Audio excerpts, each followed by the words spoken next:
Raúl, para que te vayas poniendo un poco a tono, nosotras compartimos un rol.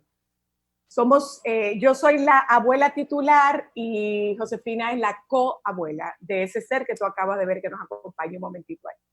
Bueno, podríamos decir que soy un coabuelo político. Comencemos con nuestro tema. Ciertamente, la infancia se está quedando, es como que no se está viendo. En todo esto estamos muy centrados en una etapa de la vida que va muy lejos de la infancia. Y desde mi perspectiva, un poco estimulada por mi hermana, veo que los grandes sacrificados de todo esto son exactamente los más pequeños. Bueno, por un lado lo que estás planteando en cuanto a la visión de los extremos de la vida es cierto, pero entender que estos extremos son parte de un continuo y que todos los adultos en algún momento fuimos niños o niñas y que llamativamente por cosas que acontecen en la vida, los niños de alguna manera dejan tener una visibilidad, una importancia, y en el caso particular de la situación que estamos atravesando, dado que la afectación clínica, y quiero destacar este aspecto, la afectación clínica en el sentido de la afectación individual del chico en forma aislada, es realmente de poca frecuencia, no digo de poca relevancia, de poca frecuencia como acontecimiento médico, a diferencia de lo que acontece con los adultos mayores. Esto no quiere decir que los chicos y las chicas no estén afectados. De ahí que en la jerga actualmente se habla de aquellas consecuencias que son directas, o sea, las que están mediadas por la acción del coronavirus sobre las personas, y aquellas condiciones que son indirectas y que están mediadas por las condiciones de vida en las cuales, en nuestro caso, los chicos y chicas están viviendo como consecuencia de la inundación o la avalancha de información que está llegando a los hogares, como consecuencia de las medidas de confinamiento extremo, como consecuencia de la situación de ver situaciones de estrés, temor, preocupación por parte de sus padres, que en algunos casos están preocupados también por la salud y el futuro de su propia familia, pero también la incertidumbre de qué es lo que va a pasar en el futuro con nosotros y nosotras como sociedad y con el futuro del mundo. O sea que estamos en el medio de una incertidumbre, que es una incertidumbre compartida, claro, pero también tenemos un elemento auspicioso, y es el hecho de saber que hay vida más allá de la pandemia, o sea, que hay vida más allá del coronavirus, que hay un periodo, de alguna manera, que está por delante, que habrá que pensar cómo nos vamos reconstruyendo como sociedad, sin que nos vaya, de alguna manera, derrotando un montón de situaciones o emergentes que están apareciendo actualmente en la sociedad. En definitiva, los chicos y chicas están poco afectados desde el punto de vista clínico, pero muy, muy afectados del punto de vista del impacto social y del punto de vista del impacto poblacional. Yo también, al igual que Josefina, soy pediatra, pero somos pediatras sociales. O sea, nos interesa ver la visión contextual de los chicos, no solamente en América Latina, sino en el mundo, sino también en el mundo, de ver qué es lo que está pasando con la niñez. Y como tú dijiste, la niñez está invisibilizada en el marco de las políticas, en el marco de las prioridades, en el marco de los programas y las decisiones colectivas que consideran a la niñez en su conjunto. Y cuando aparece fundamentalmente vinculado a lo que es el cierre del sistema educativo, o también aparece como una amenaza o un peligro, porque como los chicos no se afectan desde el punto de vista de la enfermedad, son potenciales agentes de amenaza para transmitir el virus, o sea que los chicos ya dejan de tener su imagen afectiva en cuanto a lo que representan, sino ser considerados como una amenaza y a partir de ello también tomar decisiones que son a veces también de carácter discriminatorio. O sea que podríamos decir que uno de los emergentes que aparecen actualmente en la sociedad son comportamientos discriminatorios frente a distintos sectores de la enfermedad. Hay discriminación contra las personas adultas mayores o viejos, no lo digo en forma despectiva, eso se conoce como gerontofobia. Hay discriminación contra los chicos y eso se conoce como adultocentrismo. Hay discriminación también contra aquellas personas que trabajan en el sistema sanitario, o sea que por un lado se los aplauden, pero por otro lado no los dejan entrar a sus casas, y eso se conoce como galenofobia, o la fobia contra el personal sanitario, y también, ¿por qué no?, hay fobia contra aquellas personas que son descendientes de las culturas del sudeste asiático, o sea que también hay discriminación étnico-racial. Y yo diría que es una nueva epidemia dentro de la pandemia, o sea que emergen nuevos problemas que no son necesarios, no contribuyen a nada, y cualquier situación que genere discriminación, sea cual fuera el motivo, afecta a la salud de las personas, y más en este programa que es solo para mujeres, en donde yo intuyo que la temática de discriminación debe ser un tema relevante o por lo menos recurrente. Sí, sí, una pregunta, doctor. Yo, madre de un pequeño de 2 años y medio, y eso que usted dice me llena el corazón, porque yo he visto que los pequeños no solamente han sido discriminados y minimizados, sino que en gran parte son los que más tarde van a entrar dentro de su normalidad, porque muchas sociedades están entrando económicamente escalados, pero los pequeños se van a seguir quedando rezagados. Por ejemplo, papá, mamá volverán dentro de poco a la realidad, pero mi hijo no ha vuelto a la realidad. Yo no sé en qué momento podrá a volver a su rutina, a su escuela, a aprender a compartir con otros niños, porque ciertamente usted lo ha dicho, desde un principio hablan de que los pequeños son los focos de infección más grandes. Desde un principio ese ha sido parte del discurso. Bien. No sé. Ámbar. Bueno, Ámbar, un gusto conocerla, y también sus palabras me llegan al corazón en cuanto a que quienes tenemos preocupación y sensibilidad por la temática de la niñez, nos encontramos que a veces los chicos y las chicas no tienen voz y no tienen quienes los escuchen, salvo en sus hogares. Pero pensando también que a veces en los hogares existen también problemas, y dentro de sus propios hogares su posibilidad de ser escuchados, esto no se da. Y si pensamos fuera de los hogares, debemos pensar en las escuelas, en los servicios de salud o en las unidades de protección de la infancia, y vemos que estas instituciones también han dejado de funcionar como consecuencia misma de las políticas actuales de restricción y confinamiento. O sea, es como que se le han cerrado las posibilidades de escucha. En segundo lugar, los chicos en temprana edad que de alguna manera atraviesan situaciones traumáticas, una vez más por lo que tú nos planteabas en cuanto a la situación de estrés familiar, la angustia, la incertidumbre del futuro, y también por ser testigos a veces de situaciones extremas. Me estoy refiriendo a situaciones de violencia intrafamiliar, me estoy refiriendo también a situaciones de violencia de género, y por qué no también situaciones de violencia contra los propios niños.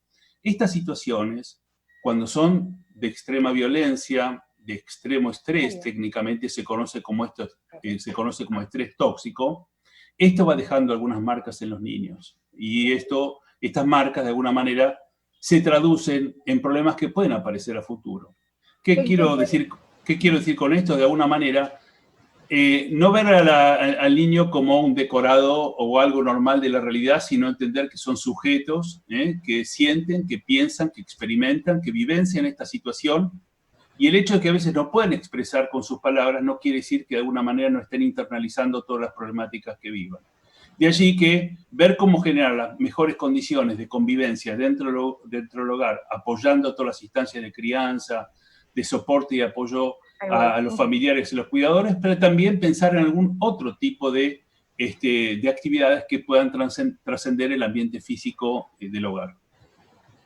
¿Tú tenías una pregunta, Josefina? Sí, un poco retomando lo que Raúl dice, por ejemplo, y también lo que Ámbar planteaba, y también invito a Luis y a Clarindy a que se vayan integrando a esta conversación, sobre, por ejemplo, en el caso nuestro, donde se comenzó primero a hacer la desescalada, que ya es una palabra famosa que le hemos integrado a nuestro vocabulario, una palabra nueva, pero cómo se comienzan a dar una serie de apertura basado no en lo económico en muchos de los países, pero muchos países han olvidado ofrecer información y ofrecer indicaciones en relación a los niños.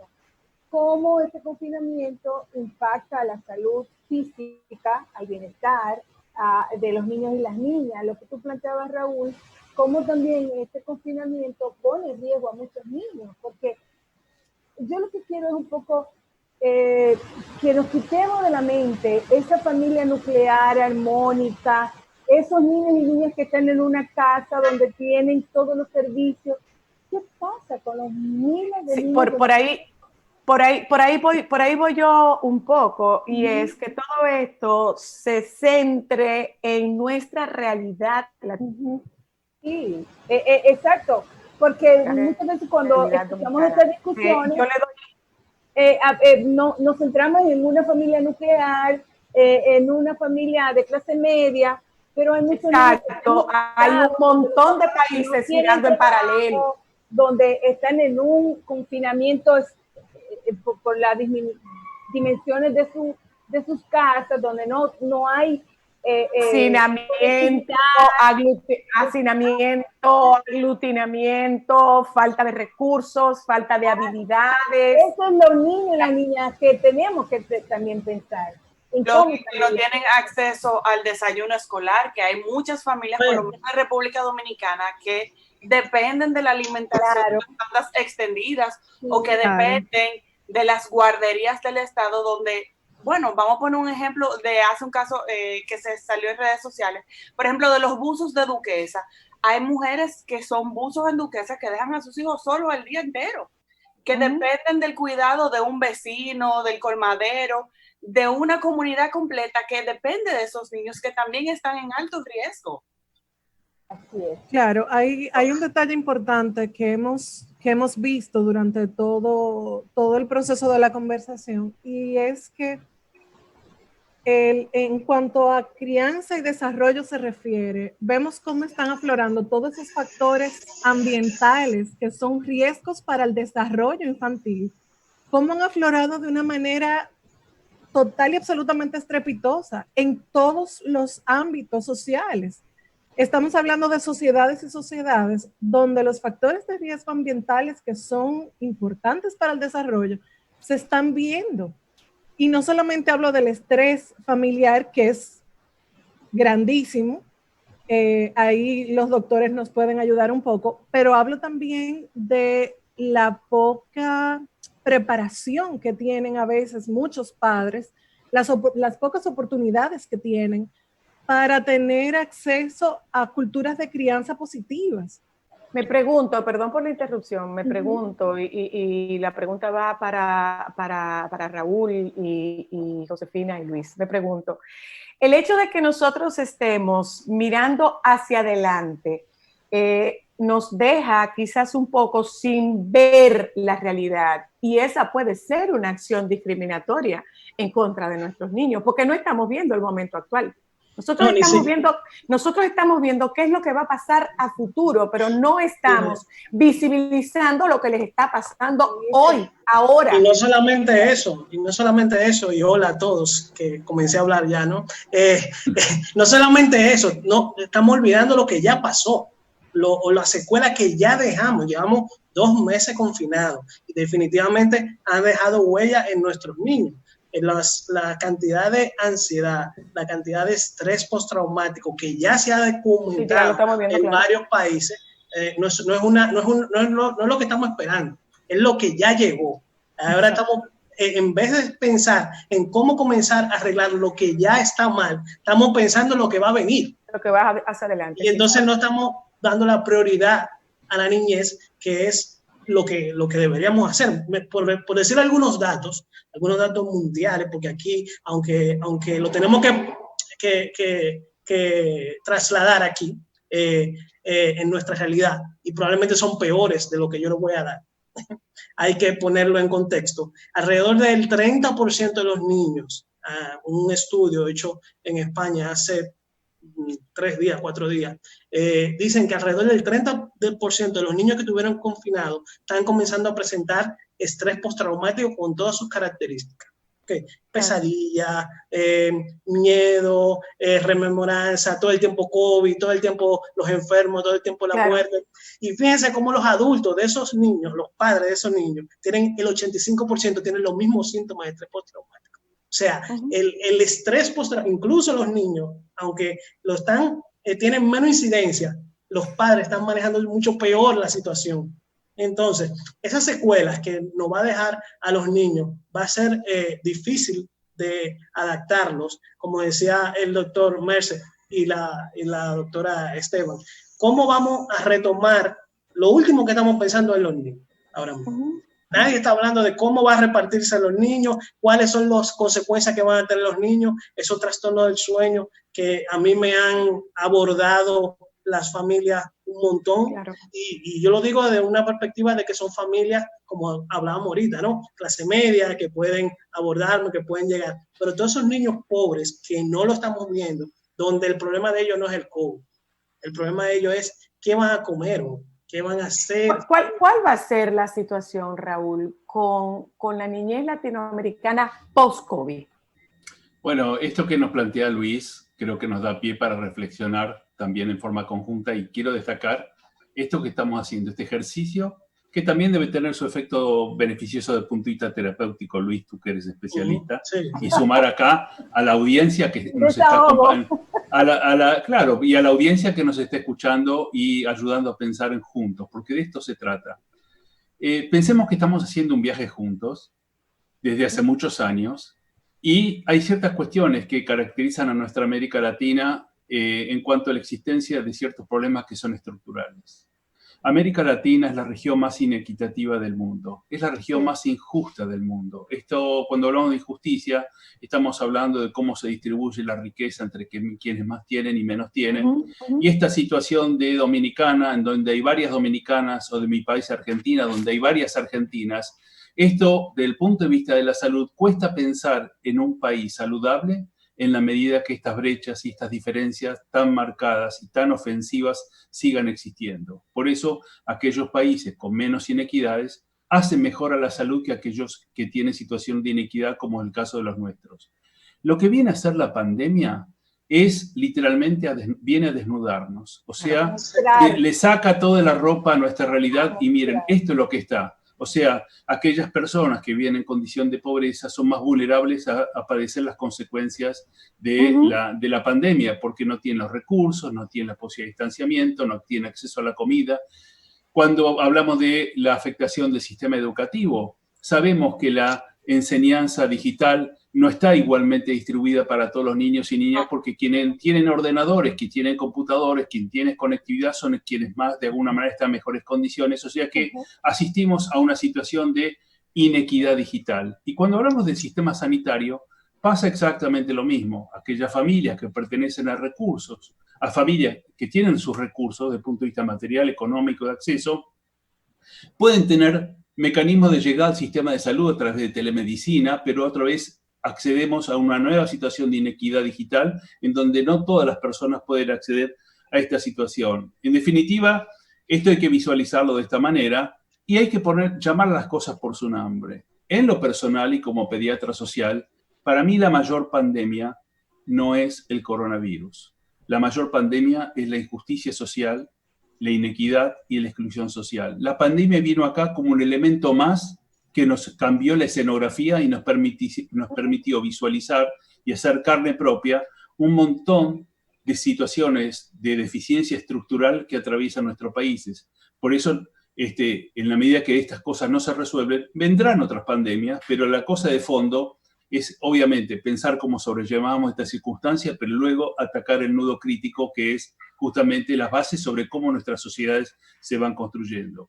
Garantizar los derechos de todos los niños y niñas en todos nuestros países es una forma de atacar justamente esas situaciones de inequidad, pensando que, por ejemplo, todos los chicos y chicas que nacen en la República Dominicana gocen de los mismos derechos independientemente de su condición social. Perdón, Raúl. En este momento, los chicos y chicas que nacen en República Dominicana no pueden tener un certificado de nacimiento. Bueno, ahí está privándose un derecho que es el derecho a la identidad. Bueno. A partir del 20 de mayo. Incluso a partir del 20 de mayo. O sea que los niños que nacieron en ese interrecto no existen. Bueno, pero pensar más allá, termino con este comentario simplemente. Cuando hablo de que todos los niños y niñas nazcan en las mismas condiciones, en la misma cuna, con los mismos cuidados, también que sean estos chicos producto de una decisión negociada, democráticamente por sus padres en cuanto a cuál es el mejor momento de traer un niño al mundo, sabiendo que hoy, como consecuencia de la pandemia, el riesgo de embarazo temprano en adolescentes y en adolescentes niñas, que es una expresión de vulneración de derechos, también genera una cadena de eventos que de alguna manera va a afectar el proyecto de vida de esa adolescente y también del futuro del niño. Sí, fíjate que Perdón, Josefina, tengo que ir un momento a publicidad, pero antes de ir a publicidad, hablo por Clarindi, por Luis y por mí. Esto ha desnudado la inequidad de la cenicienta de la salud, que es la salud mental. Exacto. Voy a publicidad, ya vengo.